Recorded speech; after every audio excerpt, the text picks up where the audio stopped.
Francis అనేటటువంటి ఒక భక్తుడు ఉండేవాడు. అస్ససి వాసియగు ఫ్రాన్సిస్. అతడు ఒక ప్రాంతానికి సేవ చేయడానికి వెళ్ళాడు.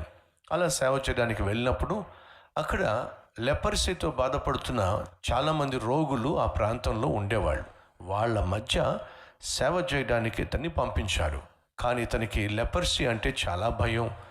ఆ రోజుల్లో లెపర్సీ అంటువ్యాధిగా భావించేవాళ్ళు.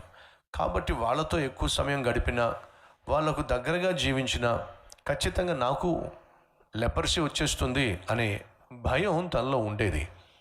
కాబట్టి తను ఏం చేసేవాడు, చక్కగా వారికి వాక్యాన్ని బోధించేవాడు, సువార్తను ప్రకటించేవాడు, ఆదరణకరంగా మాట్లాడేవాడు, దేవుడు ఎంతగా వాళ్ళని ప్రేమిస్తున్నాడో చెప్పేవాడు. కానీ దగ్గరకు వచ్చి వాళ్ళ చేతుల్ని వాళ్ళ కరచాలనం చేయటం కానీ, షేక్ హ్యాండ్ ఇవ్వడం కానీ, వాళ్ళని హత్తుకోవడం కానీ చేసేవాడు కాదు.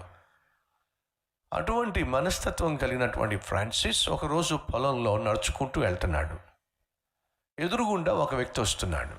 ఆ పొలంలో వెళ్తున్నప్పుడు దారి చిన్నగా ఉన్నప్పుడు ఎదురుగుండా ఒక వ్యక్తి వస్తున్నప్పుడు ఎవరో పలకరిద్దాం అని చెప్పి అనుకున్నాడు. అలా పలకరిద్దాం అనుకున్న సమయంలో దగ్గరకు వచ్చేసరికి లెపర్సీ వ్యాధి కలిగినటువంటి కుష్ఠరోగి అతను చూసేసరికి ఫ్రాన్సిస్కి భయం వేసింది. ఇప్పుడు ఇతన్ని మనం పలకరించడం వరకు ఓకే, కానీ షేక్ హ్యాండ్ ఇవ్వగలమా? లేదుగా. హత్తుకోగలమా? ఆప్యాయతతో ఒక సహోదర భావంతో అతన్ని చేరుకొని అతన్ని హత్తుకోగలమా? లేదుగా. సరే, ఈ కుష్ఠరోగిని మనం ఎలాగూ షేక్ హ్యాండ్ ఇవ్వలేము, హత్తుకోలేం, కాబట్టి దూరం నుంచే షలోమ్ అని చెప్దాం అని చెప్పి డిసైడ్ అయిపోయాడు.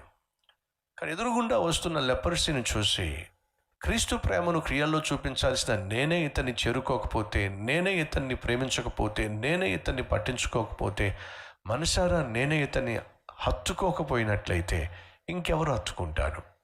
అందరూ వెలివేస్తున్నారు, అందరూ వెలివేసే చూస్తున్నారు, దగ్గరికి రానివ్వటం లేదు. దేవుణ్ణి కలిగిన నేను కూడా అలాగే చేస్తే ఎలా?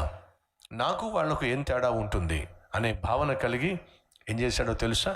అతని దగ్గరకు వచ్చేసరికి అతనిలో ఫ్రాన్సిస్లో ఉన్నటువంటి దేవుని ఆత్మ బలవంతం చేయగా ఫ్రాన్సిస్ వెళ్ళి అతని గట్టిగా హత్తుకున్నాడు. మెడ మీద ముద్దు పెట్టాడు. నాయనా, నేను నిన్ను హత్తుకుంటే నీకు ఆశ్చర్యంగా ఉంది కదూ? అవునయ్యా, ఇప్పటి వరకు నా జీవితంలో లెపర్సీ వచ్చినప్పటి నుంచి ఇప్పటిదాకా నన్ను ఇంత దగ్గరగా ఎవ్వరూ చేరలేదు, ఎవ్వరూ హత్తుకోలేదు. అంతేకాదు, ముద్దు పెట్టలేదు. నువ్వు ఒక్కడివే నాకు ముద్దు పెట్టావు. నీకు రుణస్తుణ్ణి. Thank you so much. ఆ కుష్ఠరోగి ఫ్రాన్సిస్ తనను పలకరించటమే కాకుండా ప్రేమతో హత్తుకొని ముద్దు పెట్టేసరికి ఉబ్బి తబ్బి భయపోయాడు. అది చూసి ఫ్రాన్సిస్ కూడా చాలా సంతోషించాడు. ప్రభువా, నీ ప్రేమను క్రియల్లో చూపించగలిగాను నాయనా అని చెప్పి సంతోషంగా 4 అడుగులు ముందుకేశాడు. ఆ కుష్ఠరోగి ఎంత సంతోషపడుతున్నాడో చూద్దామని చెప్పి 4 అడుగులు ముందుకు వేసిన ఫ్రాన్సిస్ వెనక్కి తిరిగి చూశాడు. తన కనుచూపు మేరల్లో ఆ కుష్ఠరోగి కనిపించలేదు. అది పొలంలో ఉన్న బాట. చుట్టూ పొలమే, ఎక్కడా దారి లేదు, పక్కకు వెళ్ళే మార్గము లేదు. తన కనుచూపు మేరల్లో ఆ కుష్ఠరోగి కనిపించలేదండి. ఫ్రాన్సిస్ తన డైరీలో రాసుకున్నాడు, ఈరోజు దేవుడు నాకు ఇచ్చిన మహాభాగ్యం ఏమిటంటే ఆయన్నే హత్తుకునే భాగ్యాన్ని దేవుడు నాకు ఇచ్చాడు. అయ్యో, కుష్ఠరోగి అని చెప్పి ఒకవేళ నేను అతన్ని పలకరించకపోయినా, ప్రేమతో చేరుకోకపోయినా, ప్రేమతో హత్తుకోకపోయినా, యేసయ్యను హత్తుకునే భాగ్యాన్ని నేను పోగొట్టుకునేవాడిని. ఆ రోజు జరిగింది ఏమిటి? యేసయ్య కుష్ఠరోగి రూపంలో వచ్చాడు. దేనికి వచ్చాడు? ఫ్రాన్సిస్ ప్రేమను, పరిచర్యను పరీక్షించటానికి దేవుడు వచ్చాడు. సహోదరులు, మీకు జ్ఞాపకం ఉందా? మత్తయి సువార్త 25వ అధ్యాయంలో మనం చూస్తాం, నేను దిగంబరినై ఉంటిని, మీరు నాకు వస్త్రాన్ని ఇచ్చారు. నేను దాహము కొని ఉంటిని, మీరు నాకు నీళ్ళు ఇచ్చారు. నేను ఆకలితో ఉంటిని, మీరు నాకు అన్నం పెట్టారు. అప్పుడు వారు, ప్రభువా, నువ్వెప్పుడు దిగంబరిగా ఉన్నావు? నువ్వెప్పుడు ఆకలితో ఉన్నావు?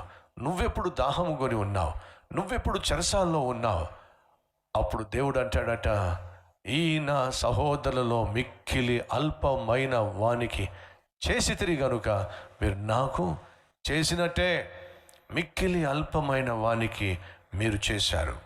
ఎవరికి తెలుసు, ఆ మిక్కిలి అల్పమైన వానిగా దేవుడు నీ జీవితంలో ఏదో ఒక సందర్భంలో తారసపడతాడేమో, నీ ప్రవర్తనను పరీక్షిస్తాడేమో, నీ ఆత్మీయతను పరీక్షిస్తాడేమో, నీ ఓపికను పరీక్షిస్తాడేమో, నీ ప్రేమను పరీక్షిస్తాడేమో, నీ పలుకులను, నీ పద్ధతులను, నీ పరిచర్యను దేవుడు ఎవరో ఒకరి రూపంలో వచ్చి పరీక్షిస్తాడేమో. ఆ పరీక్షలో మనం ఓడిపోయినట్లయితే యేసు చెప్పినట్టుగా మనల్ని చూసి చెప్పడం సాధ్యం కాకపోవచ్చు.